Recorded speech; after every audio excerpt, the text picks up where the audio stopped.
welcome to the Annual Rumph Classic live show here on Sunday, which is the day before the championship. But hey, we have the championship for the women's game today. We'll get the MVP a little bit later. We'll also have just a bunch of guests rolling in, sort of what we did last year on this live podcast here for the 20th annual Annual Rumph Classic. I'm Devon Givens, and here to start things off on this Sunday, Morgan Cephas is state rep and representing West Philadelphia, and the 192nd. Yeah, you got it. I got it. Yeah, so Morgan, welcome. Great speech, by the way, by you. No, I appreciate it. No, yes. Thank you for having me. Yes, this is my first time at the Annual Rumph Classic. First time. Oh. Nobody gave me the disclaimer about not wearing heels, so I'm going to have to come back in my sneakers. So you could have done all of that, but you had to have sneakers on. I have to have the sneakers on, yeah. Yes. So I should have known that. Nah, I'm gonna come back tomorrow for the 7:30 game. Super excited, but excited to be here, and thanks for having me. No, what did you think of the girls' game? The women's game was great. Oh, it was great. It was great. To start off, it looked like it was going to be a runaway game. Team Candy came back, fought back, made it a game. Yeah. And then in the end, Team Harper won. Great basketball game. Yeah, man, it was awesome. I mean, it really just shows the pride of basketball in Philly grit. Yeah. You may be down in one moment, but you're picking it back up so you can make sure you win that championship. So it was jam-packed, very exciting. The crowd was electric. It was. Yeah, it was really good. Yeah. And I'm really excited that you all feature girls basketball, right? For a time, girls basketball wasn't highlighted a lot in Philly. And I think now that, we've elevated, particularly with the Classic, you see a WNBA team that's coming here to the city of Philadelphia. And I don't think it could have been done unless we continue to feature women's athletics.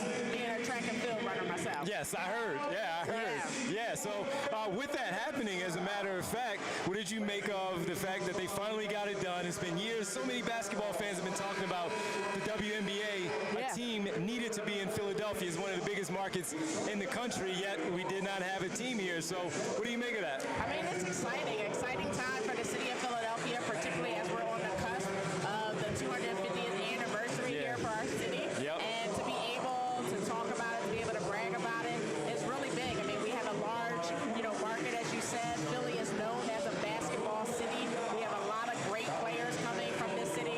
I graduated and ran track at University of Virginia, who you had Dawn Staley play down there. They're great. So we have so many great athletes, both men and women coming from the city of Philadelphia. And to be able to bring a team here is just monumental, and particularly with the partners. I mean, who doesn't love Wanda Sykes? Yeah. Wanda Sykes and Dawn Staley. And I think the importance of it, I mean, just as a female track and field runner, obviously back in the day. Yeah. You still got it. I know you do. I appreciate you. But it really allows, women, either young or in their prime time, to really see themselves in the sport, but also see their ability to get to prime time. Yes, I always wanted to be an Olympian. Yeah. Knew I wasn't going to quite get there, but having teams in your own backyard that you can see yourself in is really critical on not just shaping the sport, but also shaping the next generation of basketball stars coming from the city of Philadelphia. And for those who don't really understand necessarily what a state rep does, and representing the 192nd district, what do you focus on for your area, for your district? So right now, I am focused on ensuring that we have long-term funding for mass transit for our SEPTA system. I mean, right now we know that 53,000 of our young people that are in the school district of Philadelphia ride and utilize SEPTA, right? They're going to be utilizing SEPTA to get to the game today, get to the game tomorrow.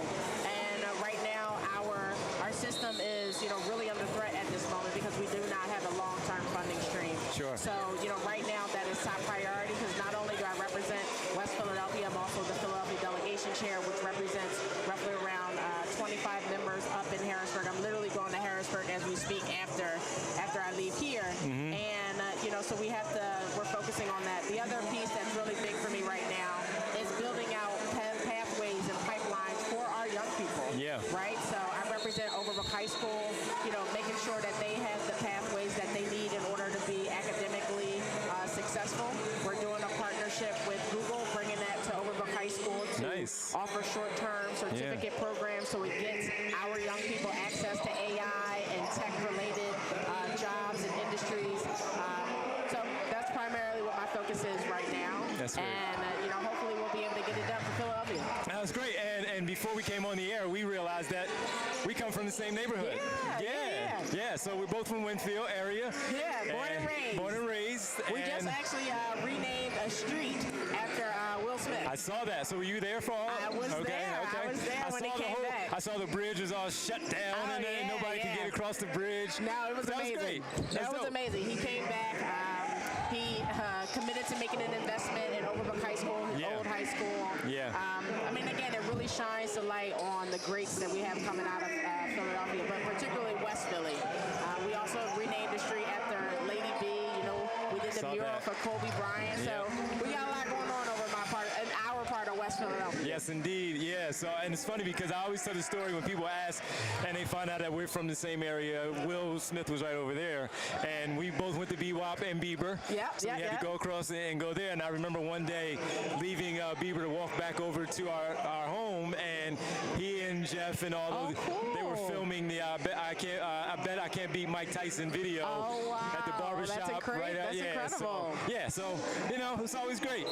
As they say, West Philadelphia, born and raised. And the playground. And that's exactly where we were. Morgan Stevens of the 92nd District and the state rep. Thank you so much for stopping by. Enjoy the rest of the game, and I'll see you tomorrow. Absolutely. Thank you for having me, and congratulations again on 20 years. Thank you. Appreciate it. Again, Morgan Stevens here hanging out with us. You can just take that off because we're going to just swap. Everybody's going to start to come in. That's it. Thank you so much. Appreciate it. As we have the guys' game underway of the semifinals getting underway right now. And so we're going to have a rotation of guests as we have a champ stepping in here. The champ is stepping in, and that is Taylor O'Brien, and she's hanging out with us from PW, Bucknell, Florida State. Yes. How are you? I'm good.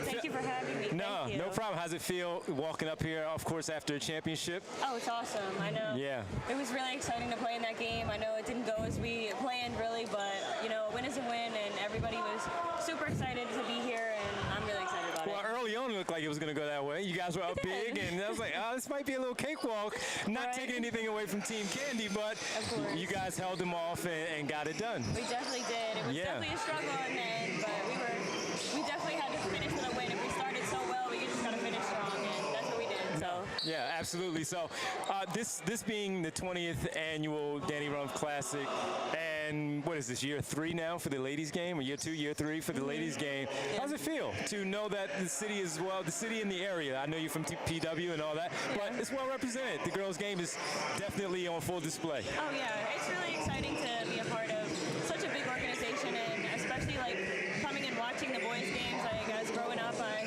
and now being a part of them, it's really, really a cool feeling. But I'm just really excited for what's to come as well, because once we start this, there's only way to go up is from up, and everybody's so excited and wants to come and participate. People are asking me I want to play next year, which is really cool to be a part of something like that, and from the jump. So I'm really excited about it. And I have to ask you, since we know that the WNBA is now going to be in Philadelphia in 2031, I believe, once the new arena is up. What do you think about that finally happening for the city? It's awesome. It is. I'm a little really, bit too really late. excited. I would love to see you play for the team, whatever the team name would have been. But that would be you'll still be playing. Really, really blessed. I would be so blessed to be able to play for my own city eventually. Only if I just have to keep working hard, and we'll see what happens. But it's a really, really exciting thing to be a part of something so big, and especially from the start. And imagining seeing the first women's team to play in Philly would be something special. Yeah, and I think the city will embrace it, because so many fans have already been saying with the WNBA in play for so many years, why is it not here? And finally we have it, and I think it'll be embraced. Yeah, I think it'll be embraced pretty well. For sure. And I know that the fans would definitely come out, because Philly fans love to support, and they're standing 10 toes down for their team. So I'm excited to see what it's But going in the meantime, you are still playing overseas, correct? I am, yes. Yeah. I'm really, really excited. Yeah, so I'm still figuring it out right now. I'm talking to my agent right now. We're look at that agent narrowing, talk. but narrowing things down right now. So Yeah. everything's still up in the air, but I'm excited to see where I'm going to go. Yeah, so I also saw that you did have your camp again in July. So Yes. how'd it go? It was great. It was great. We had a good turnout. It was 3 days this year, and I'm just excited for more and more kids to come next year. Like all the kids had fun, they said, so that's all I'm happy about. As long as they learned something and they had fun, like I have no complaints. Yeah, well, that's great. Well, again, congratulations. You didn't get it done the way you wanted it to, but in the end, you got it done. You got it done. Yeah, and it's funny because a friend of mine from my barbershop, and she said she knew you. We didn't know that. I didn't know you, but I knew of you, of course, because I follow basketball. And I saw her when she was walking in, and she said, "Yeah, I'm here to see my girl." I said, "Yes, she is. She's playing, so I'll be watching." So shout out to Hannah. Small world. Love Hannah so much. Yeah, absolutely. So congratulations again. Thank you. Good luck so with much. tell the agent to get it done. Yes, for sure. So you can keep it going and enjoy the rest of the weekend in the game. He's a great guy. He's going to get the job done. Yeah, for sure. I'm sure you will. Yes, thank you for having me. No, thank you. Congratulations once again. Thank you. And that is Taylor O'Brien hanging out with us here from the winner. And now we get the MVP walking up here. And from Team Harper, we get the MVP. She's got the trophy, and let me move this so you can sit down and then put the let me hold the trophy while you do that. Look at that. I get to hold the trophy like I did something here. But right now we have with us Jordan Wallace, who is the MVP of Team Harper from Rutgers University. Again, congratulations. Thank you so much. Yeah, they were calling you team, best footwork in the game and all, so great footwork down there. Thank you. Got it done. So as I was talking to Taylor, she was saying, of course, that it didn't go the way you guys wanted it to, but in the end, you got it done.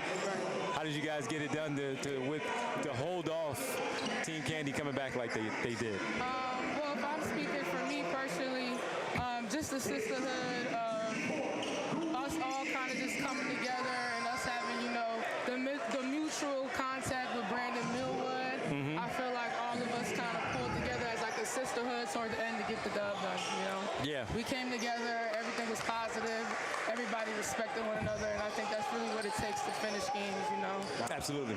Yeah, so I have to ask because this game, the women's game being as part of the Annual Rumph Classic in the weekend and all, and it seems like if anybody's watching and they say, Devon, you asked the same question, but it's important because to have the women's game as a part of the weekend, it's really big. It's been great to see it happen, and the turnout for the games has been really cool as well. Right, and I was just coming in with the mindset, like, I'm just blessed to be here, Everything that, they did for us in this tournament is just a testimony to women's basketball and where it's going and how much people care. So I feel like this was just really good for, Philadelphia women basketball in general. This was just a good thing. No, it really is. So, and what do you make of, how often had you come to the tournament in general before you started playing? This is your first time? This is my first time participating in any type of local leagues in the area, if I'm being honest. Yeah. And I'm having a lot of fun. Why is that? By I choice? feel like the last couple of years, I feel like I've been kind of on my coach's journey. I feel like I've been coaching a lot, but I do really miss playing. And I feel like I took this year to find my love for it again, and it's really starting to show that I don't think I'm done playing. You're not. I don't think you look at you got and the trophy is it's telling us right now that you're not. So you got to get back into it. How's the coaching going? I really like it. I coach at Winslow Township High School, a school in South Jersey. I feel like stepping in and just being a head coach and having to call all the shots. I'm kind of seeing how hard it is from the other side of things, and how much I'm just like, I just want to play. So all right. So since you see how hard it was, when you look back as a player, what were you like to be coached? As a coach now, what were you like as a coach to see, maybe I was a little too tough on Coach at times? I think I was very coachable, so I'm almost frustrated when I do coach this generation because they're not as coachable as we used to be in the past. Yeah. So it makes me like a little less patient. And then even when I was out there with Brandon, like that's my guy, and he's coaching me, and he's telling me stuff, and I'm like, but what, dude? I'm like, wait, hold on, just shut up, because he knows what he's talking about, and you already know. Yeah. So because you've already been down here, so I just think think the perspectives are different when you're coaching and when you're playing. And I think, what separates myself is that I'm still playing. So from a coach's lens, I take stuff a lot personal than a lot of these older coaches probably do. They're like, we've been stopped playing. But a turnover when I'm coaching hurts almost as if I'm not on the floor, Yeah. So I think that's just the thing. I don't think I'm done playing yet. You're not. No, you're not. And besides that one thing that is, troublesome at times when the coaches, because they don't really take in the information as much and all. Right. What's another challenging thing that you have found in coaching the younger generation? I just want to say, passion, Wanting it, huh? Wanting it, exactly. Understanding that the results don't come overnight. Yeah. They always see stuff that they see on Instagram or social media, and they think that's reality, when, the real reality is what they do outside of social media. The hours you put into the gym, the work that you're putting in, and the sacrifices that are made. They don't really see all that, so they see all the other stuff. They're discouraged when they're messing up, or they're out there playing, they're not getting the results they want because they don't see the work. Right. I know a lot of my coaches that mentor me, they always have showcased the work. So I feel like that's something that, I'm trying to instill in even the kids and the players that I'm touching on. Make sure that you guys are working, because it's always somebody that's out there doing what you're not doing. So if you're not willing to do the hard things and really sacrifice, then you will never separate yourself. I think that's one of the biggest things for me, just being a coach right now and still being a player. Yeah, well, you can also take that trophy back to him and say, look what I just did. Exactly. Exactly. You can do that, Jordan. Congratulations on the MVP and the championship. And I'd imagine we're going to see you back here next year. You can't walk away now. I mean, you can go out on top, but you shouldn't. I think this is giving me the push in the right direction that I needed. See? Exactly. Jordan, thank you.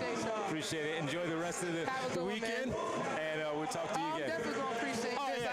Go celebrate. Go celebrate. Absolutely. Thank you so much. All right, man. Appreciate it. And again, Jordan Wallace from Team Harper, the MVP, as the women's championship knocked out Olin. Good to see you, man.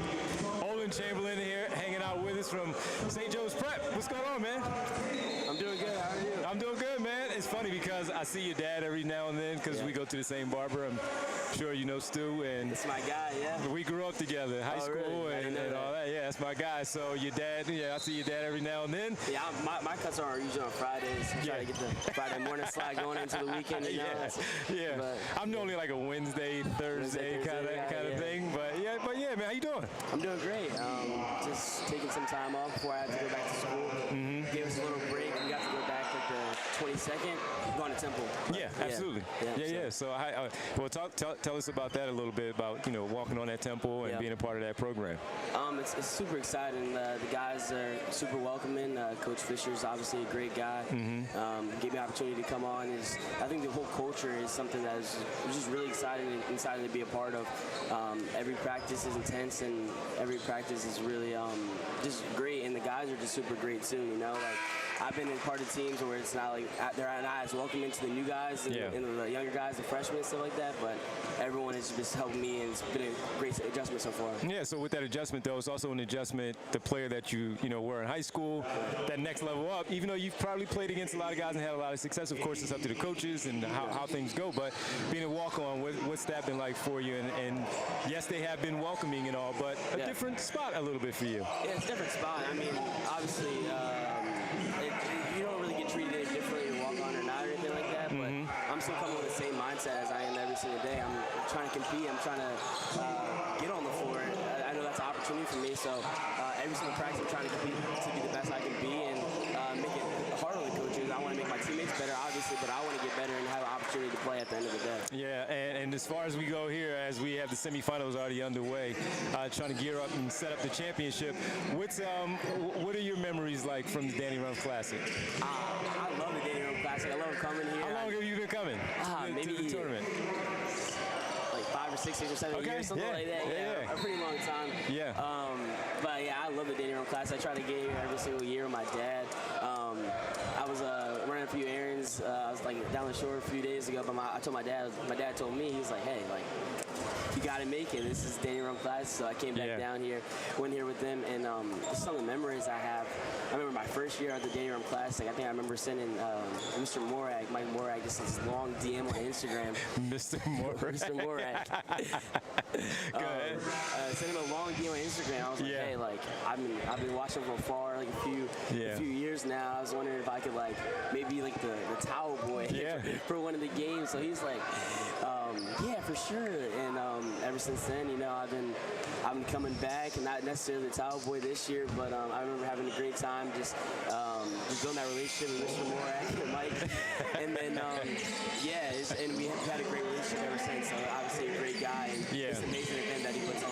Yeah, and again, Mike Morag, the event coordinator for the Annual Rumph Classic 20th annual. Man, it's been going on for 20 years now. Longer than I've been alive. Yeah.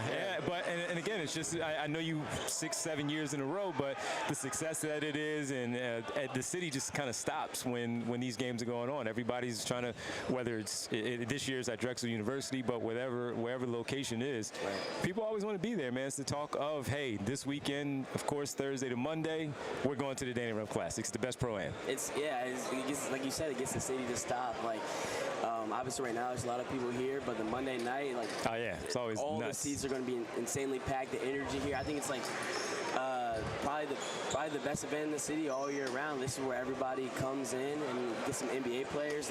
Some people might not be able to see NBA players during the year and stuff like that. Get to see them at the Annual Rumph Classic. So I think it's just you never know who shows up. You never know. So who's the one that surprised you the most? Your 6-7 years. I mean, there's been Tyrese Maxey, Isaiah Joe come to mind more recently. Ricky Council last season, Colin Gillespie last season as well. I see Jordan Goodwin is out here, former Kentucky player, former Phoenix Suns guard. So one that stands out for you. PJ Tucker was also here last year. He's a recurring guy sometimes, right? Yeah. But I think the Tyrese Maxey one, because for me it was like totally out of the blue, because like I'm watching the game happen. I'm a towel boy that year.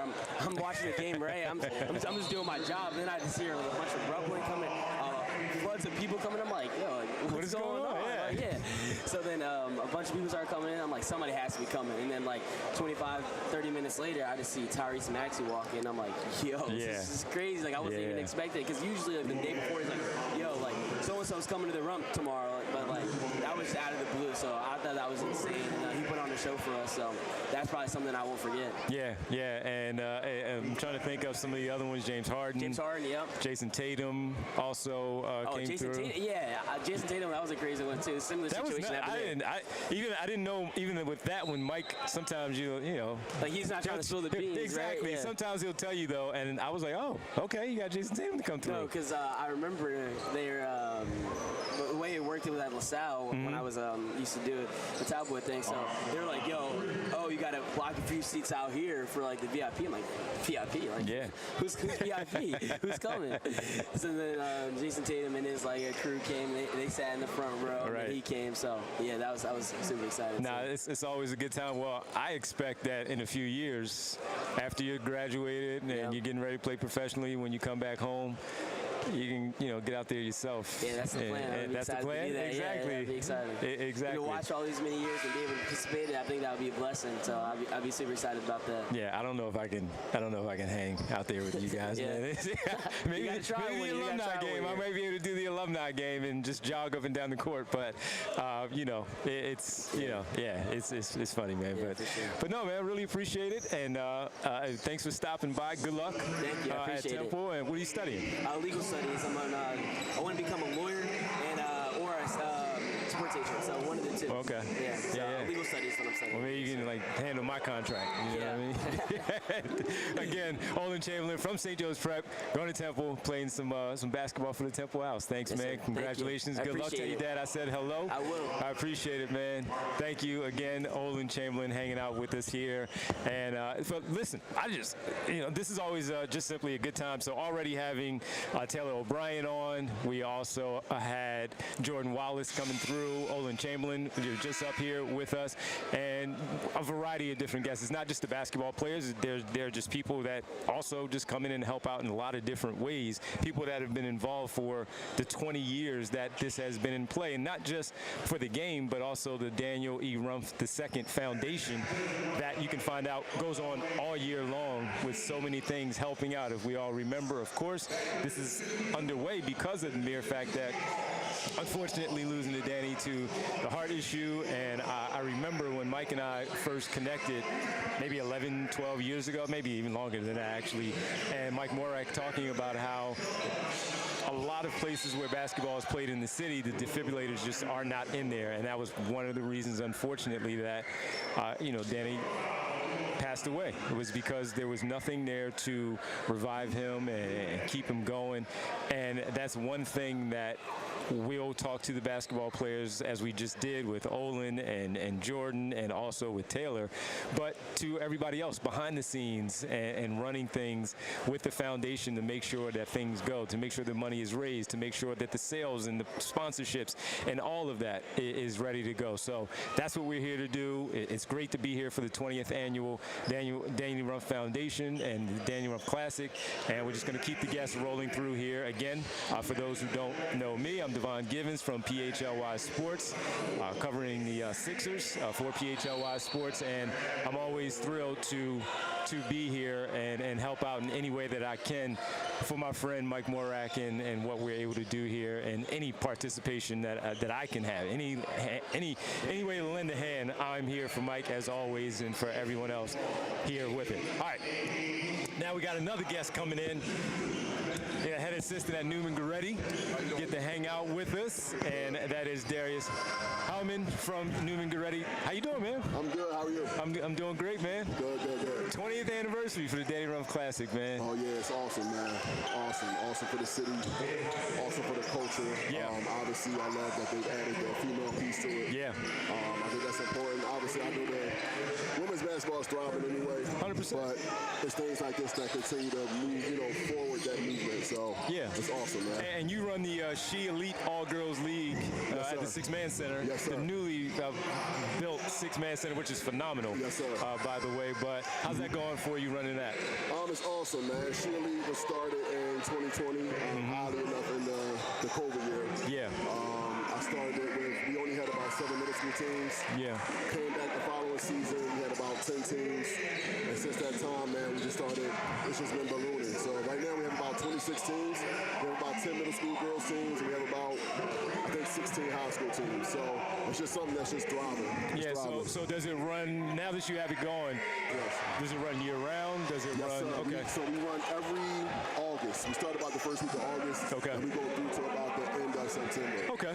And then we do like a all-star game. It's just major, man. Yeah. It's major. And we bring girls all the way from Delaware, Harrisburg area, right, New York, New Jersey area. So it's just something that's just ballooning and blossoming. I can't be more happy about it. The talent is there. Yes, I mean, even when you bring up Jersey, and I think of Hannah Hidalgo, that's at Notre Dame right now. Sure, being from that New Jersey, kind of New York area, but close enough that you pay attention and you know who's from somewhere in the area, in the tri-state area, and there's just talent all over the place. Just talking to Taylor O'Brien, playing overseas, and also with Jordan Wallace, who won the MVP, playing at Rutgers. Yeah. But there's just so much women's talent in the area. Well, I think it's also too because there's so much undiscovered talent. Right? Not just in Philly, but even in the surrounding areas, the tri-state area. Mm-hmm. And so I just feel fortunate and blessed to have a foundation and a platform where it's for everybody, right? There's so many great kids that have played in my league,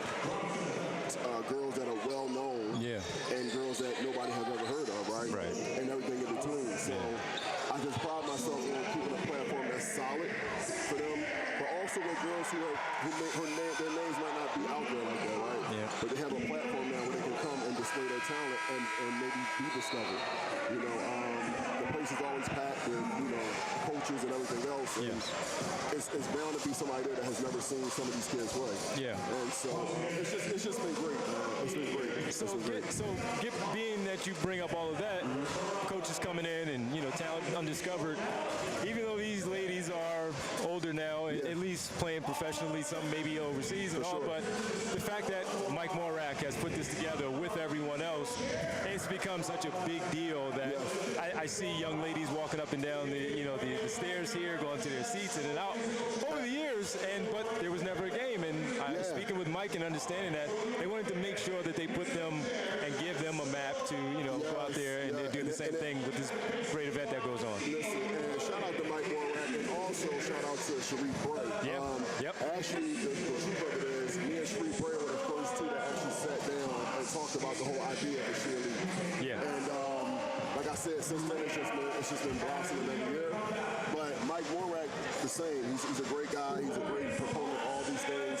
And a lot of the girls from cheerleading are here today. Yeah. And it's great for them to see. It's great for the next to see the now, right? And to see some of the female players that have come before them and kind of paved the way for them and have carried the torch that they one day will carry.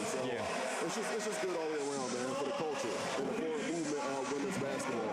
It's just great, man. It's great. So the culture overall for the Annual Rumph Classic, though, again, 20th year for it, and here we are at the semifinals.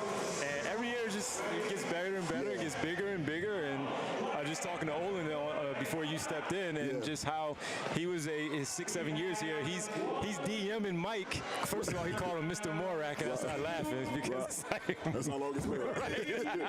Right. But he just simply wanted to be a ball boy or a towel guy, just coming in and helping out. That's how important it is for the area, for the basketball culture. It's great for the culture, man. Like I said, they do a great job every year of putting on just a great league. And I can't say enough about them guys, man. They show a lot of love to me. Anything that I'm doing, they show a lot of love for and support. My little guy, I have a son who's 10. He's down here with me every year. And they just show him love. And it's just good for the community. It's good for the city. It's good for the culture. Men and women's basketball is just great. Basketball-wise, though, as a basketball fan, what's the one moment that stands out for you? In the Rumph Classic? In the Rumph Classic. Yeah, we were just, Olin and I just went back with a lot of different names, and I mean, you can go Flip Murray when he would go crazy, or we talked about James Harden and Jason Tatum coming through. Maxey. Yeah, Olin mentioned Maxey. Oh, man, I don't know. There's a lot. There's I come out every year, and I done seen some amazing stuff. Twins come out, and I don't know, one moment. Hey, I put you on the spot. There's a lot that you got to let process there. I'm going to the archives. Well, Darius, thanks again, man. And again, make sure everybody check out the She Elite All-Girls League at the Six-Man Center starting in August, running through September. And again, just going through the entire year. It doesn't stop. Darius, thanks, man. So you can follow us at Purpose B-Ball on IG and She Elite on Instagram. Got it. Thank you. Good to see you, man. Appreciate it. Again, Darius Holman, also head assistant at Newman Goretti, where you guys just keep funneling in talent, man. Yeah, we had a great season last year. We went up. We finally won the PCL chip back to the house. Yeah. And then we also won the state championship last year. Right. Yeah. So we're trying to get back, and we got a good kids coming in. Yeah. And hopefully we can just kind of pick up what we left off last year. And get back to the mountaintop again. We'll do it again, man. All right, man. Good luck. I appreciate it. All right, man. Good again. No problem. Again, Darius Holman here hanging out with us, head assistant at Newman Goretti, and also running the She Elite All-Girls League at the Six-Man Center. And we just keep the guests rolling in as we have stepping in now. You see he's got the VIP pass right there. That's how important he is. Look at that, everybody. We got Pastor Carl coming in. What's up, man? What's going on, man? Good to see you. We always run into each other, just kind of like head nod, and but everybody's always here. It's just love in the building. All love, always. All love. One of the things you look forward to the most for the summer in Philly, like without a doubt. Yeah. It's a lot of leagues that go on, no shade. But people be like, man, let's get to the rump. You know what I mean? Like let's get through, let's get to the rump. So what makes this one different? I mean, it's just the energy, man. I feel like, you get some of the best players that come from every hood of the city, outside of the city. You never know who's gonna pop up, pop out. And it's just the energy, man. Like the type of competition that go on here at the rump is just unmatched to me. And again, I think it's one of the few things that's been a staple in the city for so long. And it's a time when people know they'll get here. And even when the city might, have its issues of violence and everything else, it's just like, it's love. There's nothing crazy gonna happen because it's the rump. This said that to Olin Chamberlain, from St. Joe's Prep, going to Temple, and I said the city just stops for that Thursday to Monday. It stops. Everybody's cool. Again, you may not know each other, but everybody knows where you're going because you're all going in that same direction, whether it's LaSalle this year, Drexel, Community last year, and all. But it's basketball, it's love, it's the culture, and it doesn't matter what color you are, doesn't matter, none of that stuff. It's just a good time. Absolutely, man, and I think, it's like intergenerational.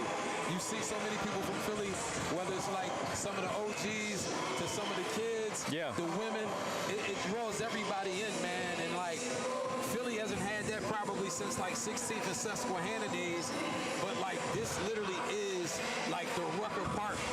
Like no matter where it's at either. It's not a specific park. Like you said, whether we're in Community, whether we're in LaSalle, Drexel, you know what I mean? You follow. Everybody's here. You follow. You follow. Doesn't matter. Build it and the people will go. The only thing people are where is it going to be? That's it. That's it. That's it. That's it. That's it. So look, man, you are, of course, the pastor of the hood, and you give out a lot of great information, knowledge, and just helping out with a lot of people, Area 32, North Philly initiatives, and also, what have you been trying to do, let's just say over the last calendar year, what have you been trying to do within the city? I mean, my mission has been pretty much like in a similar vein of what the Rumph does, unite the city.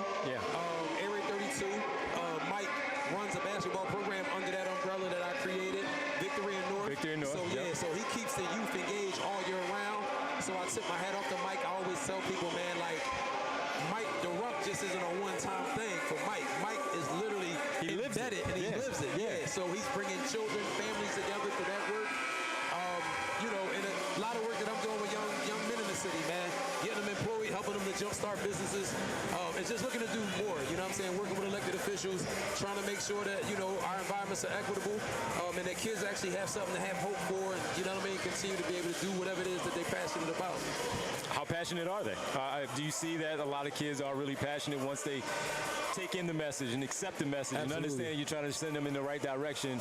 How passionate are they? How receptive are they to the information? I mean, I'm going to say, like, man, the passion's there, but they really got to make sure for them, it's like them created the opportunity for them to be vulnerable. And that vulnerability opens up when they see how much you care and how much you bring it to the table for them. So, again, because of great people like Mike and other community partners that I have under Area 32, it's the consistency of those folks that show young people that they really care. Those young people open themselves up. I mean, we just saw a few of the young kids ripping and running on this court playing basketball. Like, this is the fruit of the labor. These kids now will decide to take advantage of something positive as opposed to finding something destructive to do. So, that's on all levels. Once people see that we're invested and we really care and that we're going to keep coming and keep doing, people receive the message, man. Yeah, absolutely. And with you, I put Darius on the spot. I got to ask you because I know you've been here for many, many years. And what's something that stands out to you?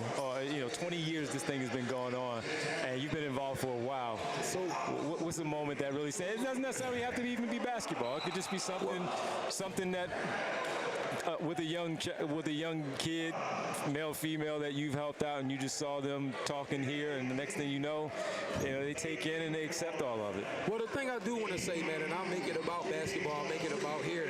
I think the thing that speaks volumes is the level of commitment that a lot of these same players have had to the Rumph for so long. You see what I'm saying? It's like some guys do the one-off and they'll show up, they'll come play the league. You got the Morris twins, you got many of these guys who played overseas, and they continue to make that stop here. So I think their level of commitment to this, they know how important it is for the city to come out. Plus, they respect the excellence that takes place here that Mike and the Rumph Foundation have put together, and just the mission of it. So I think that speaks volumes to the level of leadership, behind this organization and how important this thing is to the city. Because these guys, this day summer off. They should be on boats. They should be. I know I would be on a boat if I had it, but they should be you would be playing here. That's what you would be doing. But I'll be playing right because this is how important this is. So I think the 20 years of such and seeing so many names as MVPs and turning winners, and these guys are still returning here. You know what I'm saying? It says everything what the Rumph is, man. Yeah. well, and again, just growing up playing in the city, it's the bragging rights that when I'm talking to a lot of them, they're like, yo, man, we got the whole year to just brag about how we won the Rumph. How we won the Rumph. And we beat you. And we knocked you guys down, and you can't do anything about it except for wait and stew for 365 days until you get back here. Because the South Philly guys at Rec 6 won't let you live it down when they win. Right. Pastor Carl, man, thanks for stopping by. Man, no problem. Hey, we're going to catch up. Absolutely, we're definitely going to catch up. Thank you, man. You down there. Appreciate it, Pastor Carl here with us. Make sure you guys check out Area 32. Again, North Philly Initiatives, and Mike helps out, and that is definitely with the Victory North and getting it all done. And we got another guest coming in from Abington, hanging out with us, and we got Scott Brown, assistant GM of the Raptors 905, the G League. That, of course, is the G League for the Toronto Raptors. And Scott, what's going on, man? What's your offseason been like, man? I'm living, man. No complaints, man. Just settling back in. We just wrapped up Summer League not too long ago. Had a good little experience out there with our young guys, getting to get a little bit more acclimated. So it was cool, man. No complaints. Now we get to kind of settle back in, take a little time away, go back home, lock back in with the family. So no complaints, man. Yeah, so you know what? As I have you here, Scott, I want to ask you about this because we talk about players and all grinding to get to where they want to be. I'm talking to the ladies that played in the championship and them playing overseas and some coaching now, but after winning, like, we had Jordan Wallace. She won the MVP, and she's like, I think I got the bug to play again, not just coach, but the grind of coaching in the G League. There's a commitment to that, 100%. to try to get. So, Nick Nurse, of course, did it, and he's the head coach of the Philadelphia 76ers, and he talks about it. So what's that process and that been like for you? How did you get into it? I've really, really enjoyed it, right? I think the G League presents a different, unique opportunity that these guys aren't making millions of dollars yet, right? So they're still trying to figure out where their career is going to go. Yeah. So for us, we play a really unique part of trying to get them to that next step. So everybody that's in the G League may be there for a reason. It may not necessarily be just on the court, but it may be stuff off the court, right? So for us, it's like challenging these guys. How can we make them better people by the time that they leave, that they're prepared for the NBA level? Whether that's now you understand, all right, this is the role that I have to play. I'm comfortable doing that. I might have been the go-to guy in my school. Everybody was. I might have been the go-to guy in my school. But now you understand when you're at the NBA, this guy's making $40 million. We don't need you to shoot the ball 4 times. But I need you to guard. I need you to be able to pass the open pass. I need you to be able to talk and communicate. And then when the ball comes to you, I need you to be able to knock it down. Right? So trying to prepare these guys for the professional level of understanding like that, what makes it to that part, it's kind of the biggest part of our job. And I think for us, it's just like you kind of have to always remember that part and that you're dealing with 18, 19, 20-year-old kids sometimes because they might not necessarily know everything you think they know. So it's like you got to meet them where they are to try to get them where you need them to be. So a lot of assistants in the league and in the G League, they focus on a specific thing. What is your focus to let the people know of the players, and what are you doing, whether it's the big men and all that stuff? What's your focus? So I'm primarily on more of the admin side of getting guys getting teams into the organization. So I'm handling immigration, travel. Immigration is a whole battle in That's itself. a whole thing, man. So dealing with getting guys into the country, being in Canada, being a Philly guy, this is something I've never dealt with before. But that part, the travel, which I think some people don't understand that part of it too, is we're not traveling on charter jets. You gotta have, exactly. We're traveling commercial just like you. So we're flying into little airports and figuring that part of it out and figuring out the bus situation, trying to give your guys everything that they need to be successful on the floor, even though you don't necessarily have the resources that the NBA clubs have. So that's my big part of my job is trying to find ways to give these guys everything that they need in creative ways. Sometimes it's working with a sponsor to give this. Sometimes it's working with a partner to give that. Sometimes it's, hey, I'll post this on social media for you guys if we can get this in return, right? Sometimes it's sweet talking to ladies at the front desk of airline check-in to get my guys in first class. You gotta do what you gotta do, man. Shout out to LaGuardia. They took care of me. So, but yeah, man, that's primarily my focus. And then obviously on the roster side, it's helping a little bit with that part too. So that's cool, man. That's important because a lot of guys, just being being around the league a little bit for a while and knowing that, hey, last minute, this person for the team had to go make sure this license was straight to make sure that the passport was right so they can get across and play, you know, and then when COVID happened, guys not getting there, you know, we won't even get it all. Oh, it's crazy, man. The stuff that I've experienced in years, in the 2 years thus far, bringing guys in. I'll tell you a quick one. We had a time where some guys got hurt right before we played a game. In the G League, you had to have at least 8 to play. We had 2 guys get hurt as we got into a city. So we had to fly in one. We bust one up from, I think we were in Greensboro. We bust one up from Charlotte. We're literally teaching him the plays in the lobby of the hotel before we left for the game. Wow. And then he went out and played 25 minutes. G League life, everybody. The G League life, and you got a coach like Scott to make sure that it works. Being from Abington, man, what is the Danny Rumph? I see you got the shorts on and all, but you know you're in the NBA, but you still come back to this. Why? I think the work that this foundation does in our community is just like paramount across the city. Like I think everybody sees the basketball part, right? Everybody sees this event and what it does and bringing NBA guys in and letting kids see that. But I think the coat drives, the park drives, the back to school drive, like the impact that we make in the city, even and most importantly, like the heart screenings, like the fact that since I've been involved, like we've caught multiple irregularities in kids. I was saying when I was introducing that, you know, with Danny and everything, the defibrillators weren't there. And that Mike and the foundation and everyone, Miss Candy and, you know, everybody just making, Uncle Mark making sure that, hey, no, we got to do something. So for me, that's the most important part is like the impact. We see that, right? Obviously, this part is cool too. You get to see it's a big family reunion. So that's what it is. You get to see everybody. But I think getting to see the impact that the money that we make from this does throughout the year is huge. It's huge. And I grew up playing at Mallory too. So like I was a Mount Airy kid in the same area too. So I think that part of it coming full circle is really, really dope. Yeah, so I remember last year when we were doing this, Scott, and I don't know who I was talking to. I can't remember. I don't remember if it wasn't Justin. It might have been, I don't know, it was maybe Sharif or somebody. And they were talking about how they were on vacation somewhere and somebody had the shorts on, right? That's one of the coolest parts about this, man. It's one of the coolest parts. And I remember I was talking to them, I think it was Sharif. And Sharif was like, yeah, me and Mike are already designing the shorts now. For next year, Yeah, right? Yeah, I've spent a lot of time in my early years, especially with the Rumph, and sitting at Mike's house in his office while he's sketching up short designs. And it's like, it is crazy when you like are in LA or you're in Chicago or you're in New York and you see somebody walking around with a pair of Rumph shorts or a Rumph bracelet or a Rumph pair of socks, but it just shows the reach that this event gets, right? So that's the coolest part about it. Yeah, because I was, before we got started, since we're here early, we're in, you know, and the crowd is not here yet, the alumni game is all going on. I'm like, you know what? Let me go buy some stuff right now because I have some people in LA who want some stuff. Let me go do that now before it's all going and get the cool shorts. But no, man, just to let everybody know, because I know you're our final guest, so you're going to sign off with us. For sure. But we will let everybody know to make sure to check out the Daniel E. Rumph II Foundation. And check it out because this is great. You see the semifinals going on right now as Team Blue is up 54 over Maroon 41. Make that 56-41 right now.